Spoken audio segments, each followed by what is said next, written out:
सदस्यहरू, अब शून्य समयको कार्यक्रम प्रारम्भ हुन्छ। शून्य समयमा बोल्न चाहनुहुने मान्य सदस्यहरूको लागि 1 मिनेटको समय निर्धारण गरिएको छ। सर्वप्रथम मान्य सदस्य अच्युत प्रसाद मैनाली। सम्मानीय सभामुख महोदय, बारा जिल्ला तामागढी सिम्रौनगढ सडक खण्ड निर्माण सम्पन्न भएको जो 46 किलोमिटर लम्बाइ छ, आज 4 वर्ष पुरा भएको छ। त्यसमा 30 किलोमिटरमा बसोबास, घर बसोबास र खेतीयोग्य जमिन दुवै साइडको 15-15 मिटर जमिनलाई अधिग्रहण गरेर 1444 किता काठ समेत सम्पन्न भइसकेको छ र 2 अर्ब 97 करोड रुपियाँ जनताले पाउनुपर्ने रकम आजसम्म पाउन सकेका छैनन्। 29 दिनदेखि माइतीघर मण्डलामा उहाँहरू अनसन बस्नुभएको छ, धरनामा बस्नुभएको छ। कतै सुनवाई हुन सकेको छैन। भौतिक मन्त्रालय, अर्थ मन्त्रालय म आफै पनि पटक पटक पुगेँ। उहाँहरू नाजवाफ हुनुहुन्छ। दिन्न पनि भन्नुहुन्न, दिन्छु पनि भन्नुहुन्न। जनताको जमिन किताकाट गरेर आज रोक्का गरिसकिएको अवस्था छ। सरकारले या त भन्नु पर्यो म तिर्न सक्दिनँ भनेर त्यो माननीय सदस्य अजय कुमार चौरसिया। सम्मान्य सभामुख महोदय, चारवाकको दर्शनले के भन्छ भने यावत् जीवेत सुखम जीवेत ऋणम कृत्वा घृतम पिबेत भस्मीभूतस्य देहस्य पुनरागमनम कुतः। मान्छे फर्केर आउँदैन, ऋण लिएर पनि सुख गर्नुपर्छ भन्ने भन्छ। तर आज के त्यस्तो अवस्था छ? आज त्यस्तो अवस्था छैन। बैंकबाट व्यक्तिले ऋण लियो भने बैंकले छाला छिलेर पनि पैसा असुल गर्छ। बालबच्चासँग धन सम्पत्ति निलाम गरेर असुल गर्छ र राष्ट्रले ऋण लियो भने राष्ट्रसँग पनि असुल गर्छ। आज सरकार BRI प्रोजेक्ट अगाडि बढाउने तर्खरमा छ र यो प्रोजेक्टमा स्पष्ट हाम्रो धारणा के छ भने अब नेपालले पुनः ऋण लिनु हुँदैन। पोखरा एयरपोर्ट, भैरवा एयरपोर्ट लगायतका अन्य ठुला ठुला प्रोजेक्टहरूमा जुन ऋण लिएको छ त्यही तिर्न सक्ने अवस्था देशको छैन। र फेरि माननीय सदस्य अनिसा नेपाली।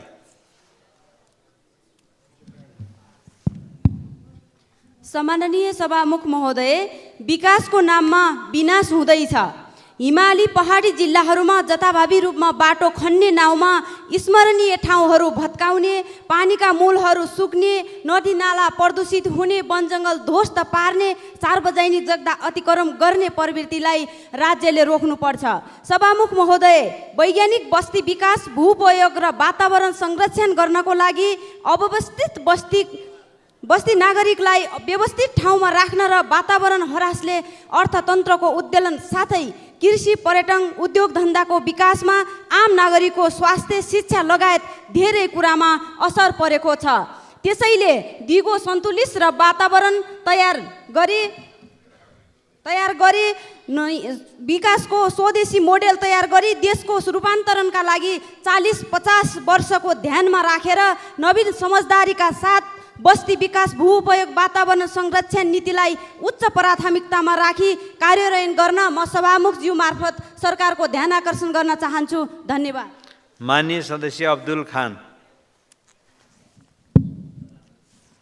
सम्माननीय सभामुख महोदय, नेपालमा पर्यटन पूर्वाधार, पर्यटन प्रवर्धन र पर्यटकीय गतिविधिहरूको विविधीकरण तथा विस्तार गर्ने नेपाल सरकारको नीति रहेको छ। नेपालमा सबभन्दा बढी पर्यटकहरू भारतबाट आउने गर्छन्। अधिकांश पर्यटकहरूको चाहना भगवान पशुपतिनाथको दर्शन गर्ने अभिलाषा हुन्छ।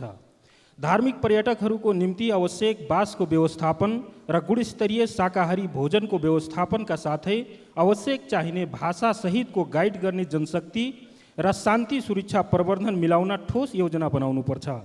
पर्यटकहरूको बास बस्ने दिन बढाउनका लागि काठमाडौँको उपत्यकाभित्र प्रमुख धार्मिक स्थानहरूको सूची जस्तै चङ्गुनारायणको मन्दिर, स्वयम्भूनाथ, आदिनाथ, कश्मीरी मस्जिदमा रहेको निजामुद्दिन औलियाको दरगाह आदि सहितको त्यहाँ पुग्ने बाटो र भाडा दर रेट सहितको सूचना पार्टी पशुपति क्षेत्रको प्रमुख एरियामा राख्नु पर्दछ भन्ने कुरामा सभामुख मार्फत सम्बन्धित निकायको गम्भीर ध्यान आकर्षण गराउँदछु। धन्यवाद।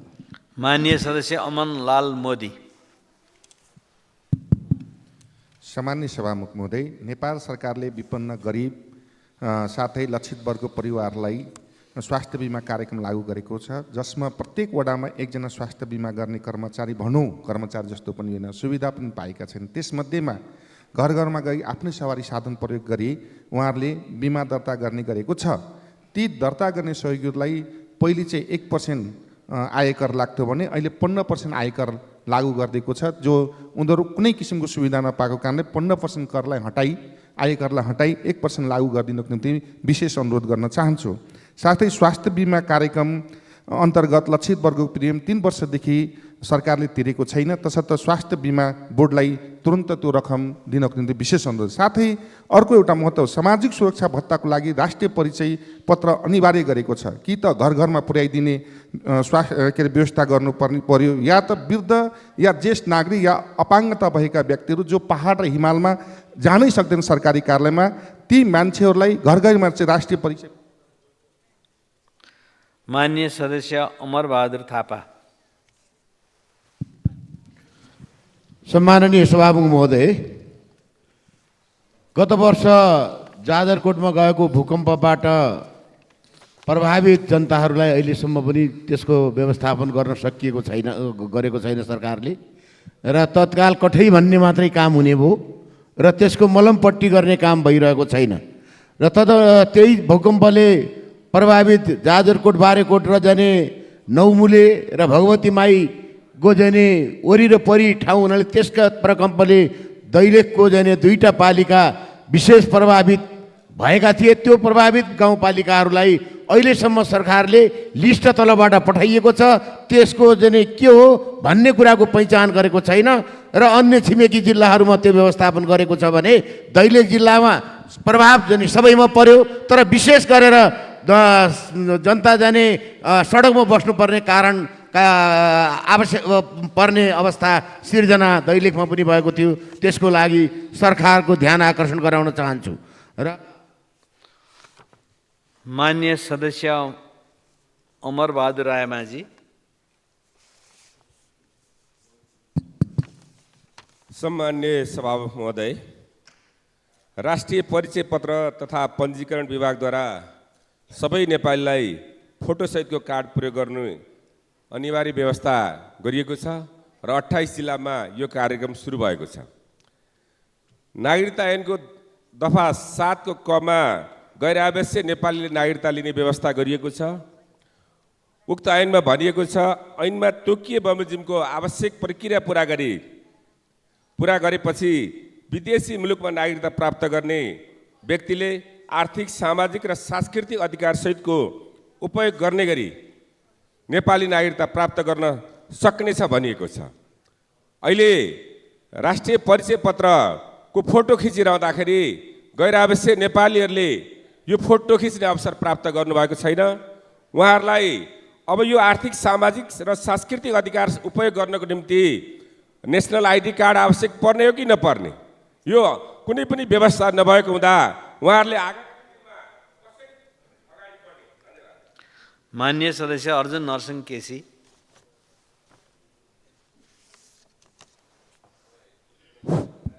सभामुख महोदय, धेरै वर्षपछि संसदमा यो सरकार र संसदको सेरोफेरोमा मैले एउटा कविता प्रस्तुत गर्न चाहन्छु। न राज्य नीतिले चल्छ, न विधि न त पद्धति, शीर्षस्थ सिन्डिकेटको राज थपिँदै नवसम्मति, संसदको सार्वभौमिकता मिचियो लोकसम्मति, हरायो लौन खोजी पाऊँ शून्यमा शून्यको गति। संसदमा बोल्छन् सांसद, सम्बोधन हुन्न केही पनि, गर्जना हुन्छ बीचमा थोपै वर्षन् न तै पनि, काण्डै काण्ड महाकाण्ड, खोइ छानबिन प्रतिवेदन, किन ल्याइन्न संसदमा, स्वार्थ हो डर हो किन। धन्यवाद। माननीय सदस्य आसमा कुमारी चौधरी। सम्माननीय सभामुख महोदय, नेपाल कृषि प्रधान देश हो तर आज खेती योग्य जमिन दिनहुँ हुने अव्यवस्थित पलिटनले गर्दा विनाश हुँदै गइरहेको छ। जग्गाको कारोबार गर्ने व्यवसायीहरूलाई निश्चित मापदण्ड बनाई नियन्त्रण गर्न खेती योग्य जमिनको संरक्षण गर्न सरकारको ध्यान आकर्षण गराउँछौँ। यसै गरी सरकारले खेती गर्न मल पर्याप्त छ भन्छ, तर डाङमा 1 बोरा डिएपी मल 3-4 घर परिवारले बाँडेर प्रयोग गर्नु परेको छ। आवश्यक मल यथाशीघ्र उपलब्ध गराउन जोरदार माग गर्दछु। धन्यवाद। माननीय सदस्य असीम शाह। सम्मानीय सभामुख महोदय, हाल नेपालमा 1x बेट जस्ता अनलाइन सट्टेबाजका गतिविधिहरू प्रतिबन्धित छन्। नेपाल राष्ट्र ब्याङ्कले पनि पटक पटक सूचना निकालेरै यस्ता गतिविधिहरू नगर्न र नगराउन पटक पटक चेतावनी दिने गरेको छ। तर 1x Beetle Nepali युवालाई फसाउन Nepali website नै चलाएको छ भने यसको भुक्तानीको लागि कनेक्ट आइपिएसको दुरुपयोग पनि भइरहेको छ। 1x बेटका प्रयोगकर्ताले वेबसाइटमा गएर सहजै आफ्नो एकाउन्ट बनाउन सक्छन् र एकाउन्ट खोलिसकेपछि भुक्तानीका विभिन्न विकल्पमध्ये कनेक्ट आइपिएस पनि देखिन्छन्। यसरी प्रतिबन्धित सट्टेबाजीको भुक्तानी गर्न र निकाल्न कनेक्ट आइपिएसले सहज गरिदिएको छ र ठगीलाई आफ्नो प्लेटफर्म दुरुपयोग हुँदा समेत टुलटुलु हेरेर बसेको छ। कनेक्ट आइपिएसले चाहेमा यस्तो समस्याको समाधान गर्न पर्ने देखिन्छ, तर ग्राहक सङ्ख्या, कारोबार सङ्ख्या र रकम बढी देखाउने होडमा हो कि प्रशस्तै नक्कली एकाउन्ट खोल्न दिएको पो हो कि भन्ने शङ्का उत्पन्न भएको छ। यसतर्फ सम्बन्धित निकायको ध्यान आकर्षण होस्। अनलाइन जुवाको कुलतमा फस्ने युवाको सङ्ख्या दिनानुदिन बढ्दै गइरहेको छ। यसैमा नेपालमा अवैध रूपमा अर्बको कारोबार भइरहेको छ। त्यसतर्फ सरकारको गम्भीर ध्यान आकर्षण गराउन चाहन्छु। धन्यवाद। माननीय सदस्य ईश्वरबहादुर रिजाल। सम्माननीय सभामुख महोदय, ठोस परिस्थितिको ठोस विश्लेषणै मार्क्सवादको आत्मा हो भन्ने निष्कर्षका आधारमा रुसमा लेनिनवाद जन्मियो। जुत्ताको आधारमा खुट्टा काट्ने होइन, खुट्टाको नापको आधारमा जुत्ता बनाउनुपर्छ भन्ने निष्कर्षका आधारमा चीनमा माओ विचारधारा जन्मियो र जीवन अगाडि बढ्छ सिद्धान्तले त्यसलाई पछ्याइरहनुपर्छ भन्ने निष्कर्षका आधारमा नेपालमा जनताको बहुदलीय जनवाद जन्मियो। त्यही जनताको बहुदलीय जनवादको जन्मदाता जननेता कमरेड मदन भण्डारीलाई उहाँको जन्मतिथि आज परेकाले म हार्दिक श्रद्धासुमन अर्पण गर्छु। धन्यवाद। माननीय सदस्य ईश्वरी घरती।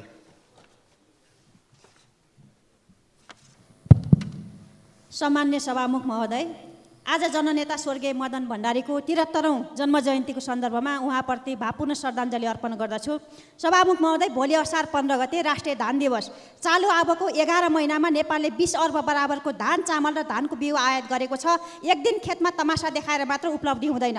जननेता मदन भण्डारीले जबजमा जमिनमाथि रहेको सामन्ती भूस्वामित्वको पूर्ण रूपमा उन्मूलन गरी अर्धसामन्ती शोषणका रूपहरूलाई समाप्त पार्दै हदभन्दा बढीको जमिन बिना मुआब्जा जफत गरी जोतहा भूमि र गरिब किसानलाई वितरण गर्ने, सस्तो ब्याज दरमा कृषि ऋण, कृषि उत्पादनको उचित मूल्य प्राप्त गर्न सङ्गठित कृषि बजारको व्यवस्था, सहुलियत दरमा उन्नत मल बिउको व्यवस्था, सिँचाइ र प्राविधिक शिक्षा आदि किसानको घर दैलोमा पुर्याउने लगायत थुप्रै लक्ष्य अघि सार्नु भएको थियो। तर किसानहरूले राज्यबाट अपेक्षित लाभ पाउन सकिरहेका छैनन्। तसर्थ वैज्ञानिक तथा उन्नत खेतीको विकास गरी कृषि उत्पादन तथा उत्पादकत्व बढाउनतर्फ केन्द्रित हुन सभामुख मार्फत नेपाल सरकारले अनुरोध गर्दछु। धन्यवाद। माननीय सदस्य ईश्वरी देवी नेउपाने। सभामुख महोदय, पद बहालीको 2 दिनपछि अवकाश पाउने डिआइजीलाई गृह मन्त्रालयले एआइजीमा बढा गर्यो। जीवनभरिको कामको मूल्याङ्कन गरेर यो निर्णय गर्यो होला भन्ने लाग्यो। तर त्यसको ठिक 3 दिनपछि नेपाल प्रहरी स्वास्थ्य समूहका एसएसपी द्वय डाक्टर दीपक श्रेष्ठ र डाक्टर सुभाष आचार्य प्रमोसन प्रक्रिया रोकेकै कारण 6 वर्षीय कार्यकालले गर्दा अनिवार्य अवकाशमा जानु पर्यो। 50 दिन बढी हुँदा पनि के कारणले बढुवा प्रक्रिया अगाडि बढाइएन? किन डिआइजी प्रक्रिया बढुवा गर्दा जागेको दयाभाव एसएसपी बढुवामा जागेन? किन कसैलाई पाखा र कसैलाई पाखा गरेको नियमअनुसार प्रमोसन गरेको भए सेवा गरेर शिर ठाडो गरेर गर्वको साथ बिदा त लिन्थे।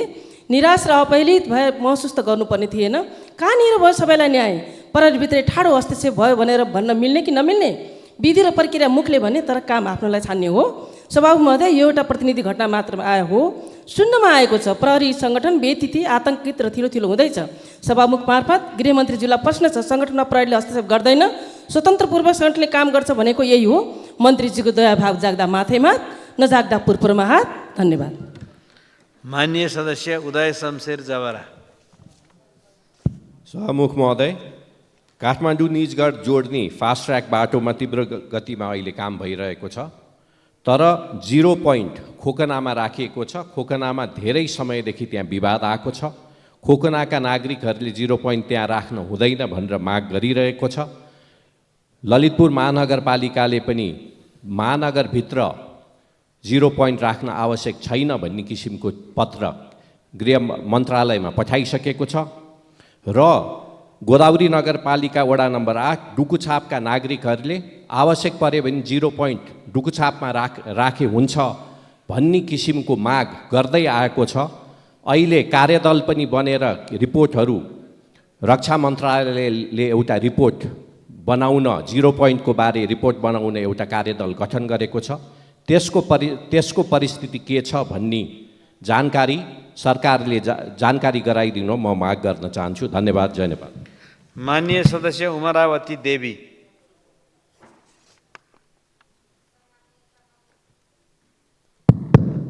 सम्मानीय सभामुख महोदय, सभामुख आफ्नो भाषामा बोल्न अनुमति चाहन्छु।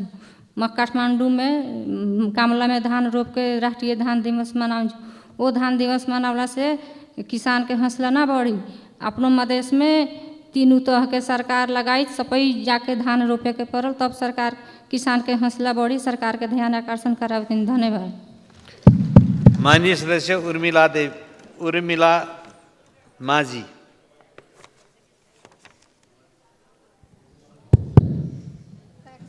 सम्माननीय सभामुख महोदय, रोग, युद्ध, दुर्घटना, विपद, वंशाणु र जन्मजातै अपाङ्गता भएका व्यक्तिहरूको सङ्ख्या नेपालमा धेरै नै छ। उहाँहरूको अवस्था निकै नै कष्टपूर्ण अवस्थामा छ। अझ 3% अपाङ्गता भएको व्यक्तिले त शिक्षाबाट वञ्चित हुनु परेको छ। उहाँहरूको शिक्षा दीक्षा र हेरचाहको लागि पूर्ण र अति अशक्त भएको अपाङ्गता व्यक्तिहरूको सहयोगी सेवा उपलब्ध गराउने निर्णय भएको फाइल अर्थ मन्त्रालयमा गएर रोकिएको छ। उहाँहरूको चाहिँ समस्या समाधानको लागि तत्काल अर्थ मन्त्रालयले त्यो फाइल अगाडि बढाई अपाङ्गता भएको व्यक्तिहरूको सहयोगी सेवा चाहिँ उपलब्ध गराउन म सरकारको ध्यान आकर्षण गराउन चाहन्छु। यसै गरी अपाङ्ग मैत्री भौतिक संरचना र निर्माणमा पनि हाम्रो ध्यान पुगिरहेको छैन, यसतर्फ पनि म सरकारको ध्यान आकर्षण गराउन चाहन्छु। र अर्को चाहिँ विपदबाट चाहिँ बच्नको निम्ति र त्यसलाई न्यूनीकरण गर्नको लागि चाहिँ विपद जोखिम न्यूनीकरण प्राधिकरण चाहिँ हाम्रो लमजुङ जिल्लाले पनि गठन गरेर अगाडि बढेको रहेछ। यसको निम्ति जिल्ला प्रशासन कार्यालयलाई म हार्दिक धन्यवाद दिन चाहन्छु। धन्यवाद। माननीय सदस्य एकनाथ ढकाल। विस्तृत शान्ति सम्झौतामा हस्ताक्षर भएको अहिले 18 वर्ष लागिराखेको छ र अहिलेको नयाँ सत्ता समीकरणमा रहेका 5 दलले न्यूनतम नीतिगत प्राथमिकता र साझा सङ्कल्पमा टिआरसी विधेयक तत्काल अगाडि बढाउने प्रतिबद्धता व्यक्त गरेका थिए र सोही अनुरूप सम्माननीय प्रधानमन्त्रीज्यूले सङ्क्रमणकालीन न्यायको कामलाई अगाडि बढाउनको लागि अहिले प्रयास थाल्नुभएको छ। त्यसको म हार्दिक स्वागत गर्न चाहन्छु र यो सङ्क्रमणकालीन न्यायको कामलाई अगाडि बढाएर शान्ति प्रक्रिया सफल भयो भने देशका सबै दल सफल हुनेछन् र यो तलमाथि हुँदाखेरिमा देशले ठुलो मूल्य चुकाउनु पर्ने भएको कारणले गर्दाखेरिमा म आग्रह गर्न चाहन्छु कि नेपालको शान्ति प्रक्रिया सम्मानित सर्वोच्च अदालतको आदेश, पीडितको न्यायलाई केन्द्रमा राखेर र अन्तर्राष्ट्रिय मान्यता अनुरूप यो चाहिँ शान्ति प्रक्रियाको काम चाहिँ तुरन्त अगाडि बढाइयोस् र सम्पन्न गरियोस् भन्ने चाहिँ म सरकारको ध्यान आकर्षण गराउन चाहन्छु। धन्यवाद। माननीय सदस्य ऐन बहादुर साई ठकुरी। सम्माननीय सभामुख महोदय, नेपाल सरकारले आर्थिक वर्ष 2072-73देखि तत्कालीन गाविसमा कृषि र पशु सेवाको पहुँच बढाउन र कृषिबाट व्यवसायीकरण गर्न आत्मनिर्भर बनाउन एक गाविस एक कृषि र एक पशु सेवा प्राविधिक राख्ने कृषि विकास रणनीति अन्तर्गत कृषि मन्त्रालयले कृषि र पशु सेवा विभागलाई जिम्मा दिई लोकसेवा आयोगको मापदण्डमा परीक्षा लिई प्राविधिक नियुक्ति गरेको सन्दर्भमा पछि देश सङ्घीयतामा आइसकेपछि जुन गाविस जुन पालिकामा समाहित भएको हो सोही गाविसमा काम गर्ने गरी 2076-77 सम्म पूर्ण बजेट मन्त्रालयबाट सशर्त अनुदानमा पठाउने गरिएको थियो। त्यसपछि 2077-78 देखि त्यो बजेट घटाएर 50%मा झारिएको रहेछ। यस वर्षको बजेटमा त्यसलाई समेत घटाएर 40%मा झारेर बजेट पठाएको पाइएको छ। यसरी 8-9 वर्षदेखि लामो समयसम्म सेवा गरेका कृषि र पशु सेवाका प्राविधिकहरूलाई ठुलो मर्का पर्न गएको छ। यसतर्फ नेपाल सरकारले पूर्ण रूपमा तलब भत्ता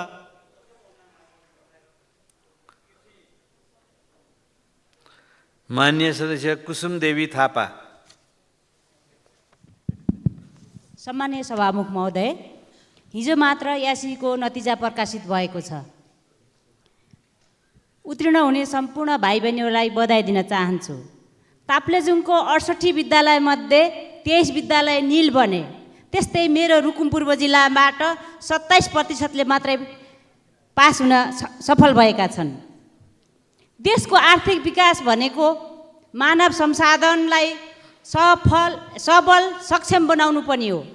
मानव संसाधनलाई सबल सक्षम बनाउने भनेको शिक्षाले नै हो। त्यसैले हाम्रो सरकारले प्रतिबद्धता 20% गर्छ, तर शिक्षामा जम्मा 10-11% मात्रै लगानी गर्छ। शिक्षा क्षेत्रका हर विसङ्गतिलाई हटाई अहिलेको समयानुकूल शिक्षाको नीति बनाउन विशेष ध्यान आकर्षण गराउन चाहन्छु। धन्यवाद। मान्य सदस्य गोमा लाभ सापकोटा।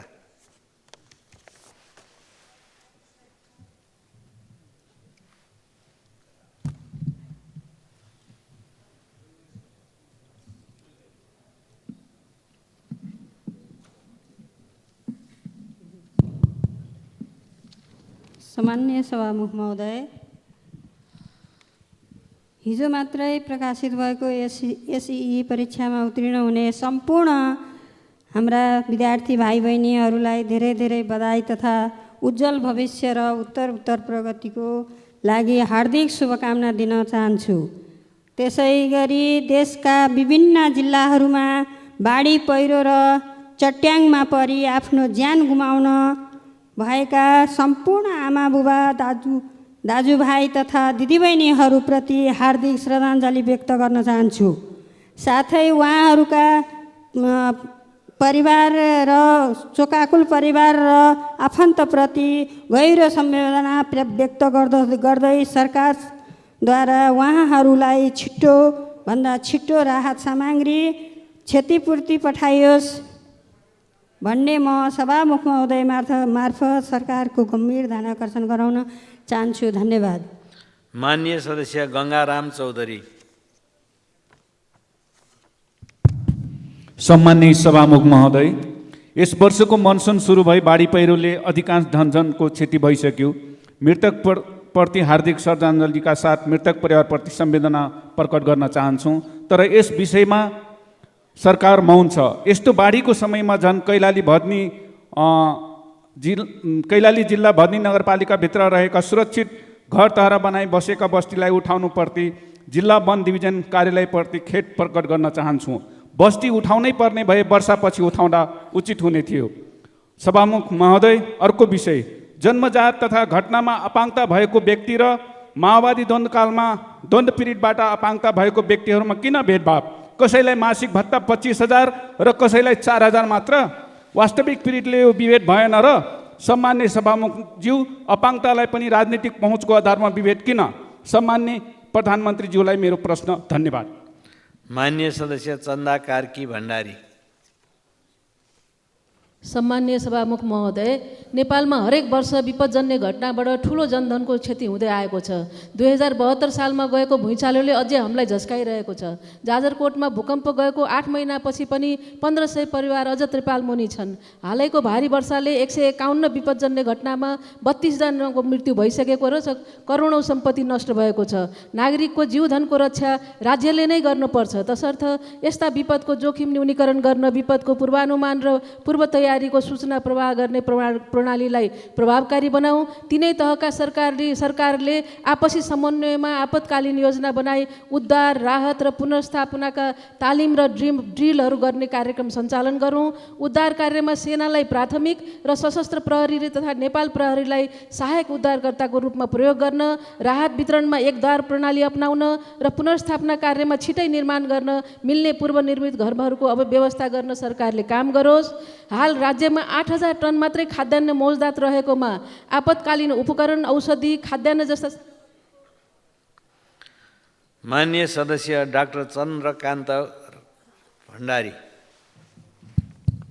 सम्मानीय सभामुख महोदय, बाढी पहिरोले नेपालीहरूलाई त्रासित र चिन्तित तुल्याएको छ। त्यसै गरी हिजो एसिएको नतिजाले नेपालीहरूको अर्कोतिर मन खिन्न गरेको छ। भलै सफलता हासिल गर्ने विद्यार्थीहरू, अभिभावक, शिक्षकहरूलाई म बधाई दिन चाहन्छु। मेरो जिल्लाबाट माविबाट, अनिशा विकाले गुल्मी प्रथम पनि भएकी छिन्, उहाँलाई पनि बधाई दिन चाहन्छु। 21औं शताब्दीमा प्रविधिको युगमा 52% विद्यार्थीहरू असफल हुनु भनेको यो विकासको सूचकको अत्यन्तै ठुलो नेगेटिभ र नेतृत्वको ठुलो असफलता हो। शिक्षामा हामीले फरक तरिकाले सोध्नुपर्ने अवस्था आएको छ।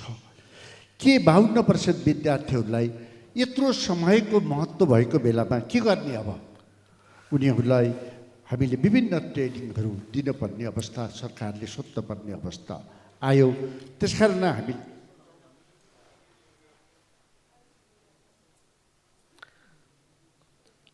माननीय सदस्य चित्रबहादुर केसी।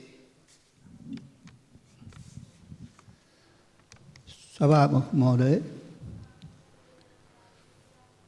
मानिस र प्रकृतिको बिचमा पृथ्वी रहेसम्म द्वन्द्व चलिरहन्छ र मानिसको बिचमा पनि द्वन्द्व भइरहन्छ, राष्ट्रको बिचमा पनि द्वन्द्व भइरहन्छ। यो एक प्रकारले प्राकृतिक नियम हो। समाजमा जो शोषण छ, अन्याय छ, अब त्यसको अन्त्य शोषकहरूले शोषितहरूमाथि अन्याय गर्न नसक्ने स्थिति सिर्जना व्यवस्था भएपछि मात्र सम्भव हुन्छ। त्यस्तै पृथ्वी रहेसम्म मानिसको बिचको अन्तर्द्वन्द्व समाप्त भएपछि पनि प्रकृति र मानिस बिचको सम्बन्ध चाहिँ सङ्घर्ष चाहिँ रहिरहन्छ पृथ्वी रहेसम्म। त्यसकारणले यो उबाट, यो घटनाबाट, यो प्राकृतिक घटनाबाट जो मानिसहरूको मृत्यु भएको छ, उहाँहरूप्रति हामीले संवेदना प्रकट गर्नु बाहेक अरू गर्न सकिरहेका छैनौँ। त्यसकारणले सरकारले युद्ध स्तरमा ध्यान दिनु पर्यो। माननीय सदस्य छिरिङ डमडुल लामा भोटे।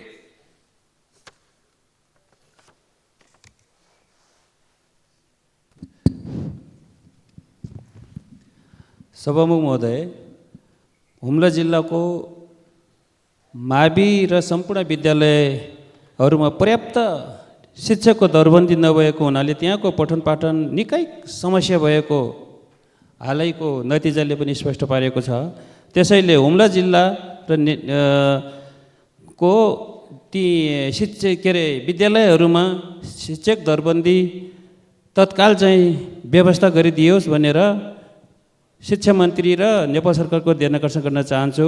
साथै हुम्ला जिल्लाकै जिल्ला स्वास्थ्य कार्यालयमा पर्याप्त मात्र औषधि उपकरण र डाक्टर पनि नभएको हुनाले त्यहाँको जनता असाध्यै कष्टकर जीवन बिताइरहेको छ। त्यसको पनि उचित व्यवस्था गरिदिनु हुन स्वास्थ्य मन्त्री लगायत नेपाल सरकारको ध्यान आकर्षण गर्न चाहन्छु। धन्यवाद। माननीय सदस्य जावेदा खातुन जागा। सम्माननीय सभामुख महोदय, हिजो मात्र प्रकाशित एससी को परीक्षाको नतिजामा उत्तीर्ण भएका विद्यार्थी भाइ बहिनीहरूलाई हामीले सबैले शुभकामना दियौँ र मैले पनि दिएँ। तर यति धेरैको सङ्ख्यामा फेल भएका नन ग्रेडिङमा परेका विद्यार्थी प्रतिशतको कसैले चासो चिन्ता नलिएको अवस्था देखिन्छ। अहिलेको 2081 परीक्षाको नतिजामा कुल परीक्षार्थी मध्ये 52.13% अर्थात् 2,42,313 जना विद्यार्थी नन ग्रेडमा परेर फेल भएका छन्। यस्तो अवस्था आउनुको कारण के हो? के सरकारी स्कुलहरू तलब र भत्ताका लागि मात्रै छन्? सभामुख महोदय, र अर्को कुरा, अहिले यसको यो घट्नुको स्तर घट्नुको पछाडिको कारण के हो? यसको जिम्मेवार कसले लिने? यसको जिम्मेवार राज्य की स्थानीय सरकार की विद्यालय? यसमा सरकार गम्भीर। माननीय सदस्य जीवन परियार। सम्माननीय सभामुख महोदय, देशैभरि वर्षातका कारण विपदका घटनाहरू, बाढी पहिरो चट्याङ गइरहेको छ। दिनानुदिन विविध घटनाहरू सुन्नु परिरहेको छ। सरकारले सतर्कताको लागि आवश्यक तयारी गर्न जोरदार माग गर्न चाहन्छु।